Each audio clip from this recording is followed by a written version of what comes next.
Hi, this is Bill Torgerson. Today we're going to look at one of many strategies that a person might use to open a blog post or a short story or an essay or an article. And so we'll keep moving through different sorts of openings with the goal of learning to read like a writer, with the goal of being able to read text in a way that help us create our own. So the first sentence that we're going to take a look at comes from Mustafa by Uami. How does it feel to be a problem being young and Arab in America? Many of these first sentences that I'll be sharing are books that I really appreciate. So here we go. Sade and 4 of his 20-something friends are at a hookah cafe almost underneath the Verrazano Narrows Bridge in Brooklyn.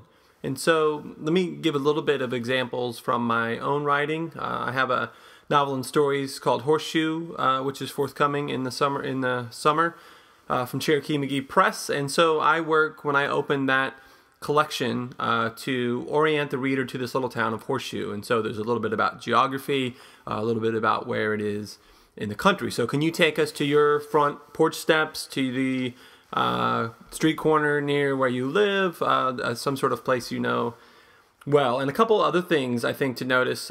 We get the Verrazano Narrows Bridge, a specific detail. We get the borough of New York City named. We get interesting words like hookah. So that's pretty clearly not in the Midwest. And sometimes, you know, for example, a problem is I'm maybe reading an essay or a story, and it could have a payoff that it helps me visit that place, but the setting could be anywhere. And so the idea is, think about a post that you're working on and then try to open by orienting to place. And of course, we'll talk about how there are many more other ways to open. And I'm going over 4 sentences. And so I blame the patriarchy.com. Thank you to Dr. Tara Roeder of St. John's University for pointing me to this website. I'm not sure they allow dudes on the website. They haven't kicked me off, but no one has commented. I think it's not a place for me, possibly. So here's the sentence. Well, a couple weeks ago, Stingray and I were prancing up South Congress Avenue after having anointed ourselves with hipster fumes at Joe's when this whacked out hipster kid comes careening toward us, chanting nonsense. So we get, we get 2 people walking down the street. We get South Congress Avenue. We get this kid coming up toward us. I think another opening, which we'll go more over later, is, can you tell us a story? Just something that happened recently. So a couple of weeks ago, Stingray and I, that phrase orients your reader to a story that's about to come. And so a couple of things, I think interesting word choices again. Stingray, prancing, hipster fumes, whacked out, careening. These aren't words that I hear every day all the time. And so that's another way to be interesting. And notice there are lots of ways to be interesting. When you write, you might make me cry, you might make me smarter, you might give me something to think about, or you might do all of those things. Okay, here's another first sentence. This comes from Robert Suro in the Carnegie Reporter. I had a couple of my students taking a look at this in class. On the flatlands of Los Angeles, blacks and Latinos share neighborhoods of neat houses and broken institutions, a hospital shut down by federal regulators, a community college that has lost its accreditation, police districts where gang crimes fill the blotter.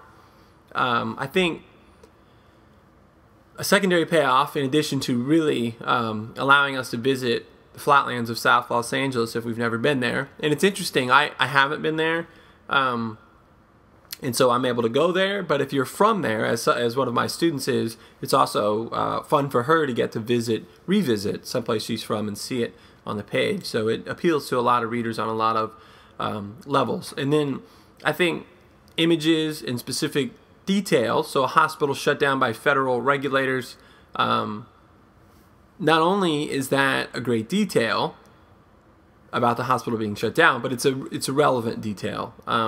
This isn't about a record shop, a comedian that's upcoming in Los Angeles. It's not that kind of detail, because that's not what the article's about. And so I think the first thing for a writer to do is to begin to really present interesting details. And the second part is, okay, I know what details are, but what details does my reader need to see given the message story argument that I'm trying to deliver. And so I think this might be my last one. This comes from Rob Sheffield's Love is a Mixtape, which is a favorite of mine, a recent last year or so read that I really enjoyed. And so here we go. And sorry for the Brooklyn overload. Another Brooklyn. It seems like half the world's writers live in that borough, right? Not me. Okay. The playback.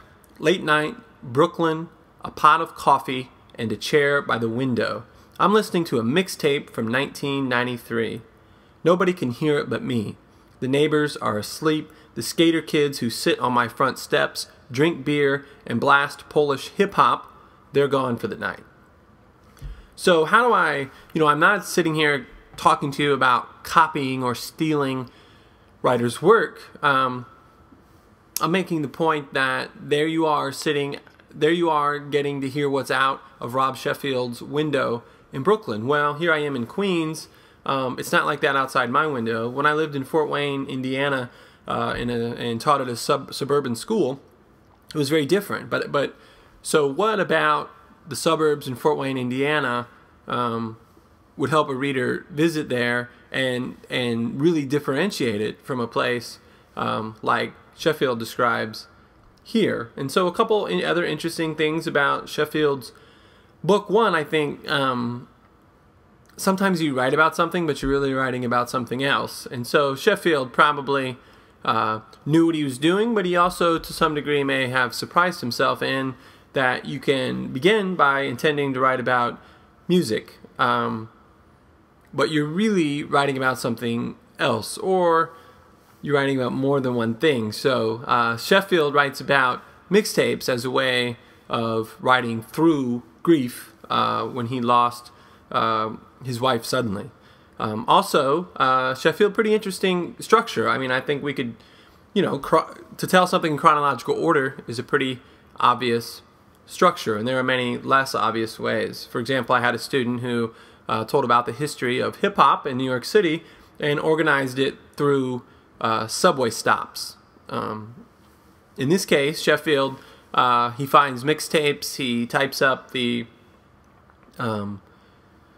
songs that are on each mixtape. That becomes the beginning of the chapter, and so he writes about the music on the mixtape as a way to take him into some stories about his life, and quite a few of those stories about he and his wife who he lost. So that's really different than, say, a 5-paragraph essay or the thesis sentence first or the topic sentence underline.